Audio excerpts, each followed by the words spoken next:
இந்திய தேர்தல் ஆணையம் பொது தளத்துல வெளியிடணும், பொதுமக்கள் பார்வைக்காக வைக்கணும்னு சொல்லி கொடுத்துருக்கியா? சரியா. இதை பத்தி உங்களுடைய கருத்து என்ன? அதாவது என்னன்னா ஐயா, இன்னைக்கு உச்ச நீதிமன்றம் வந்து இன்னைக்கு தீர்ப்பு அளிச்சிருக்கு. சரி. அந்த தீர்ப்பை வந்து நாங்க கண்டிப்பா வரவேற்கிறோம். சரியா. ஏத்துக்கக்கூடிய விஷயம். சரி. அதான் என்னன்னா ஐயா, கிட்டத்தட்ட ஒரு 50 ஆண்டு காலமாக காங்கிரஸ் ஆட்சி புரிஞ்சிருக்கு. சரி. அவங்களுக்கே 730 கோடி தான். 930 கோடி தான் இன்னைக்கு அவங்க இன்னைய வரைக்கும். சரியா. சுமார். சரி. ஆனா பிஜேபி வந்து 10 ஆண்டுகள் முடிவாகல. சரியா.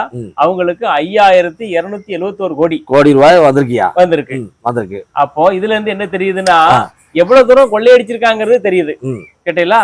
சரி, இது போக இருக்கட்டும். சரி, இந்த அரசு வந்து அந்த பத்திரம் மூலயமாக எத்தனை கோடி, 5 கோடியோ 10 கோடியோ 100 கோடியோ எத்தனை கோடியோ இருக்கு. சரியா. அதை கொடுக்கறதுக்கான காரணம் என்ன? ஒரு அரசுக்கு ஒரு தொழில் செய்யக்கூடியவங்க யாராக வேணா இருக்கலாம், அவங்க